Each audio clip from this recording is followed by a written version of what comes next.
Assalamualaikum warahmatullahi wabarakatuh. Perkenalkan, saya Nur Ahmadi, SPDMM dari SMA Negeri 1 Bangurejo, Banyuwangi, Jawa Timur. Pada kesempatan ini saya ingin menuntaskan pembelajaran pembatik level 3 model kreasi. Nah, pada kesempatan ini saya ingin menyampaikan materi saluran islamisasi fase E kelas 10 tingkat SMA. Untuk lebih lanjut, marilah kita simak video berikut ini. Ya, tujuan pembelajaran yang ingin dicapai pada pembelajaran kali ini, siswa diharapkan mampu memilih media pembelajaran secara kritis sesuai dengan bakat, minat, dan kemampuannya. Pilihannya ada infografis, kemudian ada poster, ada video, dan ada pembelajaran lain baik secara lisan maupun tertulis. Nah, penganut Islam merupakan penganut terbesar di Indonesia. Berikut penjelasan secara rinci sejauh mana perkembangan Islam di Indonesia yang berkembang pesat pada abad ke-13. Yang pertama adalah melalui media perdagangan. Perdagangan merupakan media yang paling efektif dilaksanakan di Indonesia karena lewat perdagangan manusia bisa berinteraksi dari berbagai macam golongan, dari kerajaan, kemudian dari golongan bangsawan, dari kalangan rakyat biasa, semuanya bisa berbaur, dan ini merupakan media yang paling diminati oleh masyarakat pada saat itu. Yang kedua adalah media politik. Pengaruh raja ketika kerajaan Islam Hindu-Buddha merupakan pengaruh yang sangat besar. Ketika seorang raja memeluk agama tertentu, maka rakyatnya secara otomatis mengikuti apa yang dianut keyakinan oleh rajanya. Oleh karena itu, perkembangan Islam juga menjadi bagian dari bagaimana sosok raja menjadi peran penting dalam perkembangan Islam di Indonesia. Selanjutnya adalah media perkawinan.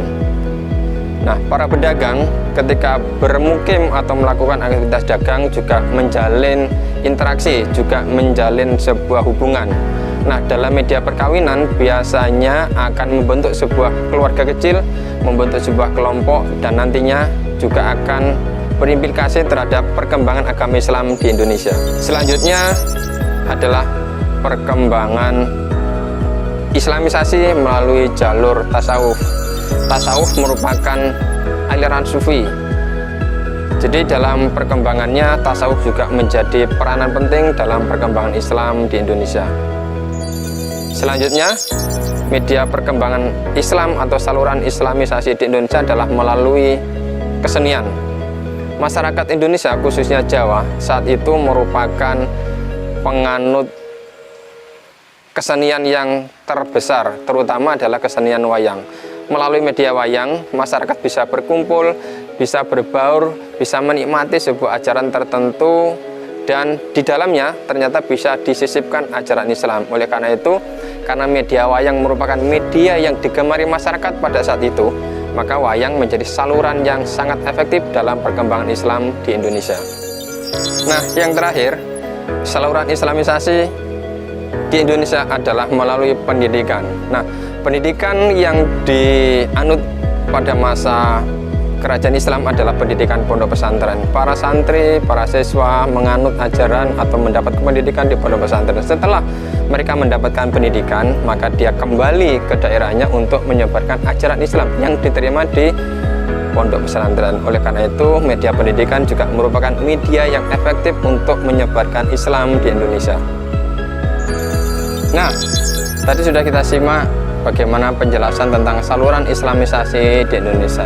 Di akhir penyampaian materi saya dapat kita simpulkan bahwa di Indonesia peran wali sangat penting dalam penyebaran Islam di Indonesia. Kemudian ada mubalek, ada kiai, kemudian ada para pedagang, ada musafir, dan para santri yang menjadi tolak ukur atau tonggak perkembangan agama Islam di Indonesia. Mudah-mudahan penyampaian saya kali ini bisa bermanfaat.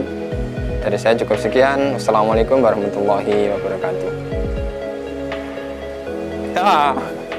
Nah, untuk yang terakhir, kita sedikit bermain kuis. Coba, di antara saluran islamisasi berikut, mana yang bukan saluran islamisasi di Indonesia? Betul sekali. Terima kasih, semoga bermanfaat.